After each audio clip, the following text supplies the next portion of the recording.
नमस्कार दोस्तों, today we are here with you for the most interesting topic commonly discussed as immigration, and we are so scared when the immigration topic comes up, and we need to learn so much stuff on the immigration topic, and let's learn from best of the best. In our studio today, let's welcome Jennifer RAJ KUMAR. She is sitting next to me. She is a lawyer by profession, and she used to work in the immigration department called on the New York State as a director of immigration affairs with Andrew Cuomo administration, and now she is practicing as a civil attorney. Let's welcome Ms. Jennifer RAJ KUMAR. Thank you so much, Sanjeev. It's so good to be on your show on the first episode, I believe. Yes, no, you're right. That is correct. Honored. Thank you. And as everyone knows that, as you guys knows that we are going to discuss about the immigration, but when the immigration topic comes up, we need to know our rights. Like in previous days, we are hearing there is so much rumor going on, there is so much fear going on the immigration community. Yeah, what is going on in the Trump administration? Let's see what exactly the rule comes up when the ICE raids start on the Sunday. They said they are going to start on Sunday, last Sunday, and there is so many immigrants they took over, and they are deporting it day by day, and millions of immigrants are going back home, deporting their parents. There is so much stuff going on in our community. Let's learn from Jennifer RAJ KUMAR what exactly that is. Thank you, Sanjeev. You hit all of the right issues, and this topic of immigration is very personal to me. My parents came to this country with just $300 in a suitcase, settled in Queens, of all places, like many immigrant families. And my parents were so proud to be here that my mom would say, "This is a democratic household." And whenever we had a fight in the house, we'd settle it by a family court system. Wow. So one person would be a lawyer for one side, one person would be a lawyer for another side, and we'd argue it out. And years later, I became a lawyer. Very nice. Yeah. So I was very honored to be appointed by the governor of New York as Director of Immigration Affairs and Special Counsel. And we designed a first-in-the-nation program to ensure that immigrants who can't afford a lawyer all over New York State receive a lawyer. And this is huge because your chances of success in immigration proceeding actually increase 14 times if you have a lawyer. So as soon as New York did this, other states began to also do this because New York leads the way. As per we know that, Jennifer, that when the immigration issues comes up, and we are talking about on the federal level, right? Yes. And all the laws on the immigration is taken care by the Homeland Security or the ICE, or there is other agencies as well. But how the state is going to be ruled over on the federal government when the immigration status comes up? Excellent point. Immigration is a federally controlled issue. The Constitution leaves it to the federal government. Okay. And we've seen a lot of action by the federal government. Refugee admissions are the lowest they've been since the refugee settlement program was created in 1980. We see an uptick in arrests by federal immigration officers, an increase of at least 20% since President Trump was elected. Also, there's been executive orders by President Trump that, for example, one of the first ones, it banned immigration from Muslim majority nations, 6 nations. So there's been a lot of action at the federal level on immigration. Yeah, I do remember that there is so much rumor going on when they stop it for 6 countries that they cannot come here, right? Yes. And on the other end, when we are talking about, there is a ICE raids are coming up, and when the ICE raids are coming up, what to do, what not to do? Can you please advise or, give some suggestions to our audience? Absolutely. Because of the federal action against immigrants, it has allowed the state to mobilize and create all kinds of programs that help immigrants. One of them, as I pointed out, was the Liberty Defense Project, which is a $31 million program that helps immigrants all over the state. And we have lawyers, the state has lawyers that come into communities to help all immigrants with their rights. But let's go over some of the basics, please, to get to your question, which is what do you do when encountered by ICE. There's a few rules I'd like everyone to know. So the first rule is don't open the door. If federal authorities knock on your door, do not under any circumstances open the door. You can say, please leave. I do not wish you to enter, please leave. Clear statements are very important. It is also okay to use your iPhone. Documentation is always good. So in a peaceable manner, you can film the encounter or have somebody film it.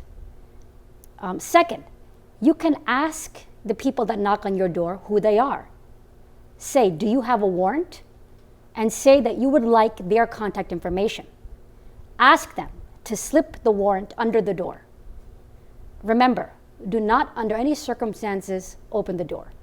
And always remember that you have rights. You must approach immigration in this current climate from a certain mentality. And that mentality has to be, I have rights. Also, if you are encountered by ICE on the street, remember, you can tell the officers, I have the right to remain silent, because you do have that right. You can say, I do not wish to answer any questions until I consult my lawyer. Whether you have a lawyer or not, you have the right to say that you will not answer any questions until you have a lawyer. Now, if you are arrested by a police officer, a court legally must provide you with a lawyer. Unfortunately, that is not the case with immigration. So with an immigration proceeding, you have to contact the lawyer yourself. But remember, New York State provides pro bono counsel to immigrants. So please take advantage of that. I would like to share with you the Office for New Americans hotline, which is a hotline that the governor of New York State created to make sure that immigrants can receive assistance, including lawyers. So that number is 1-800-566-7636. No matter where you are in New York State, if you are in trouble, if you're stopped by an authority, you can call this number and receive help in over 200 languages. Can you please repeat the number for our audience? Yes, of course. The New Americans hotline number is 800-566-7636. And when they call on that number, Jennifer, and what kind of services they can get from the New York State or as a New York City resident or, nearby counties, because I understand that, there is a counties on the peripheries of the New York City. But New York City has even 5 boroughs and we call as a New York City. But outside of New York City as well, how the New York State and New York City plays the role in the part of immigration? That's a very good question. There's a lot of interaction. There's the city level, the state level, and the federal level on immigration. So because of federal policies, the state has created programs to make sure that immigrants can access rights, pushing against the federal policies. I'm in favor of border security. I'm in favor of making sure that our borders are secure. National security is incredibly important. When I worked for the state as Director of Immigration, I viewed my role as to uphold the law. But in America, we also have certain core values. We treat everybody with a certain level of dignity and respect and humanity. And everyone should have a fair shot. Yes, we do agree that, we are all immigrants in here. And once the topic comes on the immigrations, we are very panicked because our families, friends, mother, sister, brothers, we are all immigrants. Even though, whatever the culture we are creating over here, we are creating the culture of immigrations with non-biasable basis. On the basis of that one, if we talk about that one with the Jennifer, today we are learning from her.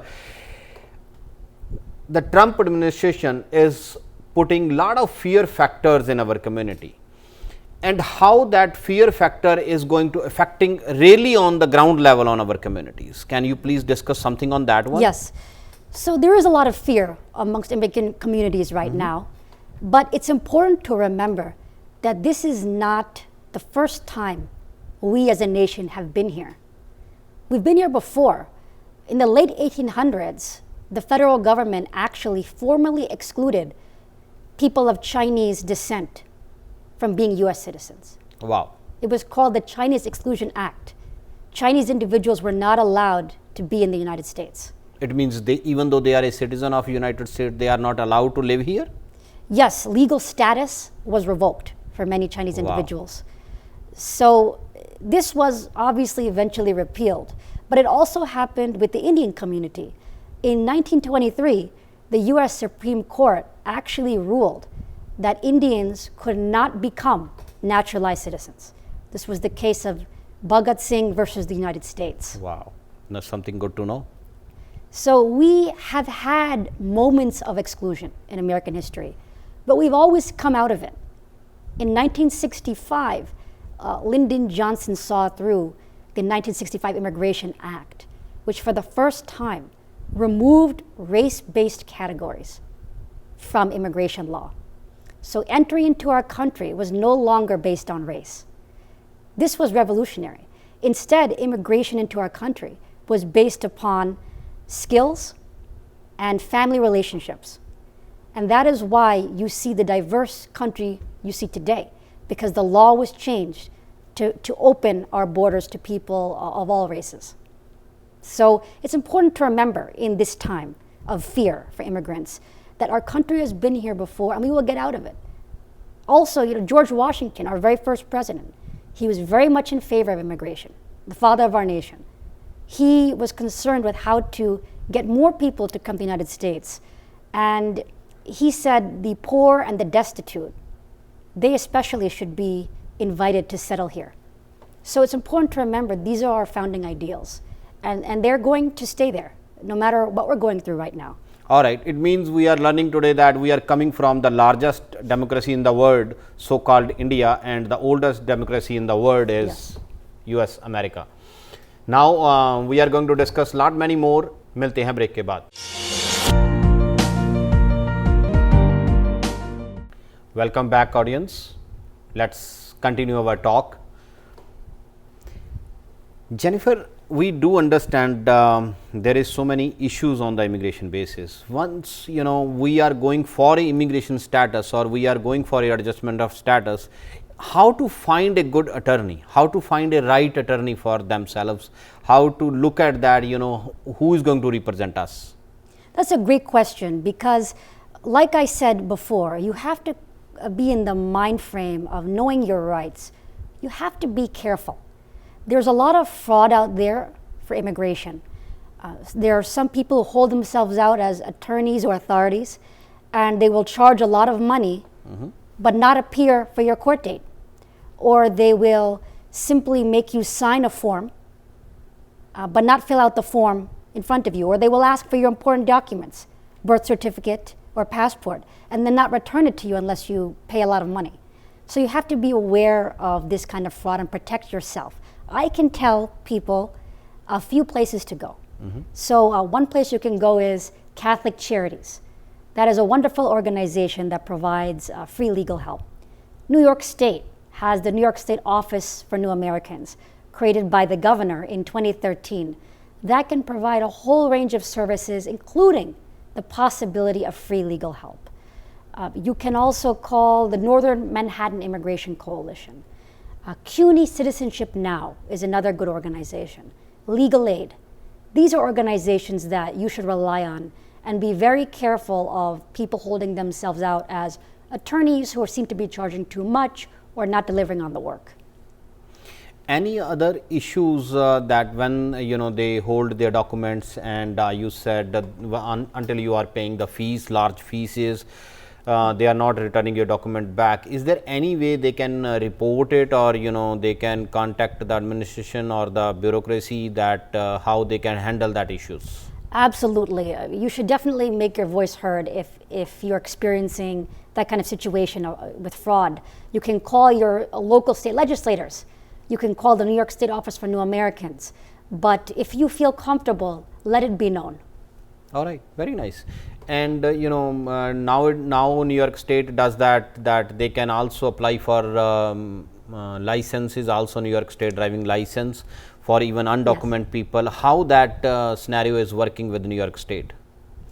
I'm glad you asked, because this session in New York State, this session in Albany, we have seen lots of democratic laws pass the legislature and be signed into law by the governor. And one of them was driver's licenses for undocumented immigrants. So for the first time ever in New York State, undocumented immigrants are entitled to driver's licenses. This program has not been set up yet, but it is in the works. It had been on the radar, it had been in the discussion for many years, and only this year did it pass, along with the religious garb bill, another bill that had been in the queue for a long time. And the religious garb bill is applicable to minorities such as Sikhs, who wear the turban, Jewish individuals who wear a yarmulke, Muslim individuals who wear the hijab. When they go to work, the burden is on the employer to show how the attire interferes with the work. Otherwise, those individuals are entitled to their religious garb. So, and how did this start? It's a very interesting story. There was a Sikh individual who worked on the MTA, and he actually sued the MTA because the MTA said you have to take your turban off or engrave it somehow, put an emblem on it. And so he took MTA to court and won. And that kind of started a movement that led to this. So I guess that is an example of how asserting yourself, if you have the courage and you're comfortable, it can lead to a lot of good. इसका मतलब है कि New York state is doing work for us. They are thinking really that our brothers and sisters can go to the work with their religious clothes. Thank you so very much for New York State for that one. That issues that coming up in the Albany also. But on the other end, you know, we are looking that few days back, Trump administration saying that, you know, those are legal, even though, you know, they have a documents on the legal side, they have a green card, they saying that they are not going to be eligible for citizenships. What is that rumor exactly is? They are saying that if they are getting some kind of a funding from the city level, federal or state level, they are not going to eligible, and if they are going to eligible, they need to pay some kind of a bonds or something like that? Yes. Well, there have been lots of these moments, rumors on immigration. There was one point where the Trump administration said they were going to suddenly deport a million immigrants over one weekend. Wow. That created a lot of fear, but it didn't happen. So it happens.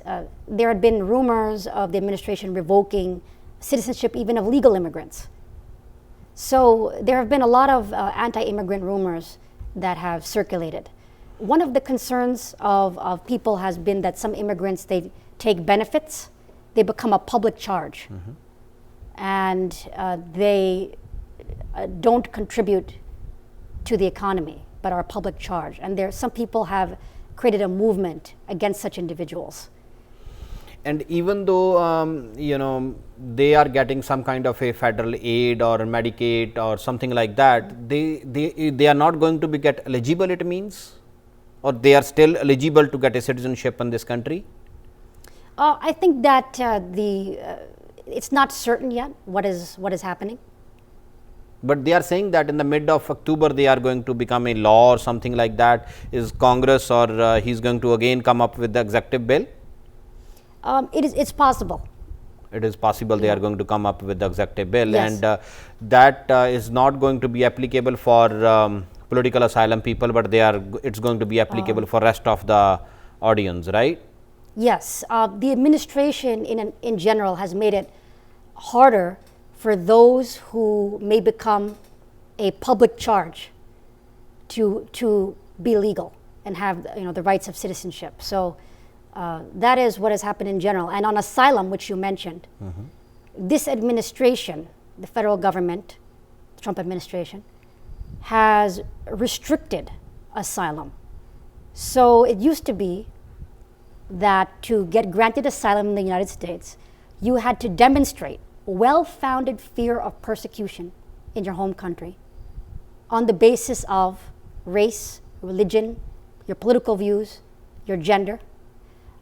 But lately, what has happened is the Trump administration has narrowed some of those categories. So for example, domestic violence victims used to have grounds for asylum. If you were experiencing domestic violence in your home country, you could come to the United States and seek asylum. No longer. Domestic violence has been removed as a category.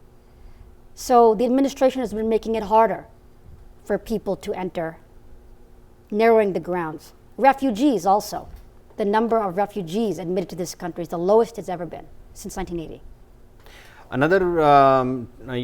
Another next year, 2020, is the census year is coming up, and that census year, Jennifer, how the immigrant people is going to treat the census, how they need to fill it up, and what is the importance of the census as an immigrant in this country? So the big question around the census issue has been, can the census ask about your citizenship status? And that would create a lot of fear in communities, because those who are worried about their status in any way, or those who are undocumented, would not want to answer the questions.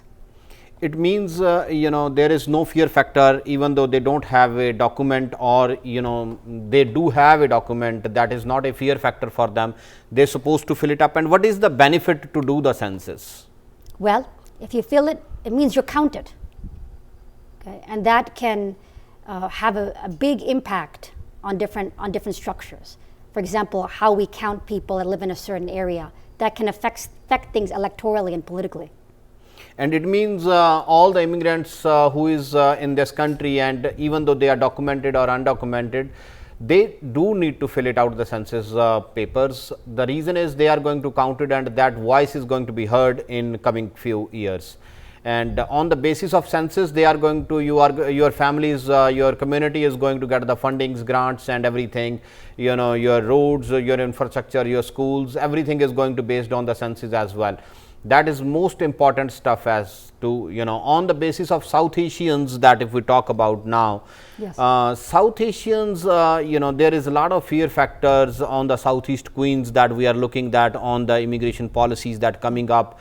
Can you give some message to our audience on that one, that, what do you think, because you are also one of the South Asians, let's, hear from your. Yeah, thank you. I've been so proud to work on immigration for New York State.